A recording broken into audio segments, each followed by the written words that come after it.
Olá, eu sou o Vesentini e na aula de hoje eu vou falar a respeito de alguns conceitos básicos da geografia, que são espaço, território, região, paisagem e lugar. Muitas vezes os alunos confundem esses conceitos todos. Então, uma maneira muito boa de começar uma aula é colocar desafios para os educandos refletirem.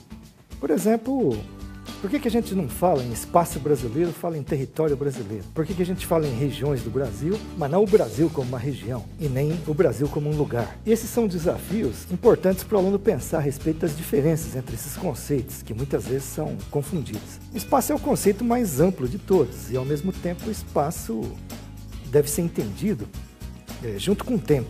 Tempo e espaço são conceitos inseparáveis. A gente pode dizer que tudo que existe se situa no tempo e no espaço. O tempo, quando as coisas ocorrem, e o espaço é onde. Esse é o espaço em geral, abstrato. Entramos agora na questão do espaço geográfico, que é um espaço concreto. O espaço geográfico é a superfície do nosso planeta, o planeta Terra.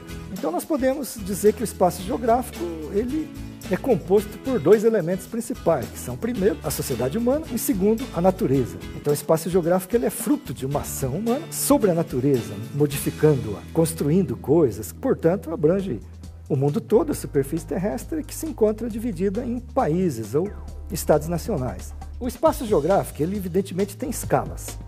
E uma coisa importante é não confundir escala geográfica com escala cartográfica. A escala cartográfica ela é quantitativa e a escala geográfica ela é qualitativa. É lógico que o qualitativo também depende do quantitativo. Então, a escala geográfica não é apenas 1 por 200 mil, 1 por 1 milhão. Ela pode ser dividida de acordo com uma figura, onde a gente tem primeiro o lugar de vivência. Depois a gente vai ter o nosso município, a gente vai ter a região do país onde a gente vive, o território nacional. Depois a gente vai ter uma região do globo no qual o nosso país se situa, por exemplo, a América do Sul. Depois a gente vai ter a escala global, como se diz, né, que é toda a superfície terrestre. Então, escalas geográficas vão da local até a global. São as duas escalas, digamos, extremas, a menor e a maior de todas. Mas evidentemente que tem várias outras escalas intermediárias. Vamos entrar agora na questão do território. Por que nós falamos mais em território brasileiro e não região brasileira? A não ser que a gente esteja falando, logicamente, no Nordeste, mas não o Brasil como um todo. O território, ele é uma parcela do espaço geográfico apropriada. Ela tem limites, ela tem fronteiras. Não existe território sem fronteiras, sem limites, não existe. O território sempre é uma parcela do espaço geográfico apropriada por um sujeito, portanto tem que ter um sujeito. Por isso que a gente fala em território do Brasil, dos Estados Unidos, que é o território do Estado Nacional. Assim como também se ampliou o uso do termo território e pode-se falar em outros territórios ou territorialidades, ou territórios femininos, territórios afro-brasileiros, territórios indígenas, mas sempre o território tem que ter essas duas coisas fundamentais, que é um sujeito, é um território de alguém, sempre, e os limites ou fronteiras, onde termina o território. O que é a região? A região sempre é a parte de um todo. Não existe uma região isolada, sozinha. Ela sempre parte de um todo maior. Então a região é a divisão de um espaço em áreas menores. Por exemplo, a gente pode colocar para os alunos um desafio de como é que você pode dividir o seu município ou o seu bairro. Quais são as áreas, né, que você detecta. E isso seria, digamos, regionalizar o seu município ou o seu bairro. Então região vem de uma regionalização, que é um processo de dividir uma certa área, um certo espaço, em partes menores. Essas partes menores, evidentemente, têm que ter traços em comum, alguma coisa em comum. E uma região, como eu já disse, nunca existe sozinha, mas é a parte de um todo. Por isso que se fala em, digamos, divisão regional do trabalho, integração regional, disparidades regionais, etc. Já que a região sempre, repito, pertence, é parte de um conjunto maior. Ela se articula com outras regiões.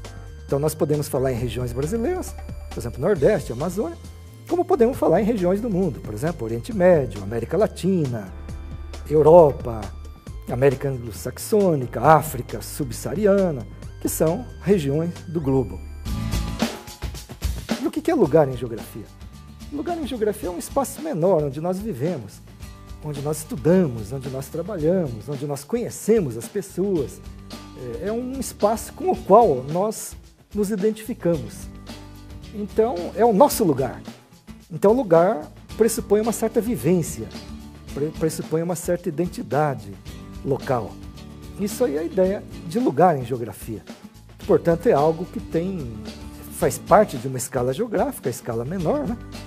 E ao mesmo tempo tem um elemento de identidade, de identificação com o lugar, um elemento subjetivo.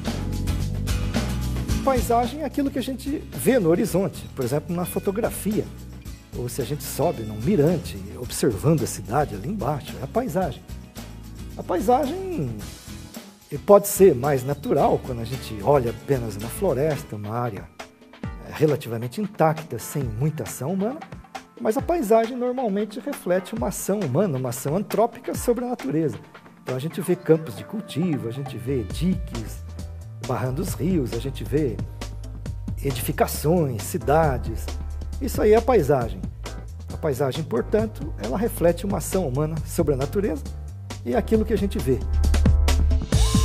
O que é paisagem natural? É praticamente uma complementação do que eu já expliquei, só que é uma paisagem identificada mais pelos elementos da natureza, daí a gente poder falar em grandes paisagens naturais do globo terrestre, as paisagens temperadas, tropicais, desérticas e tal. É um conceito ligado mais ao olhar, aquilo que aparece quando a gente está olhando. Então é isso.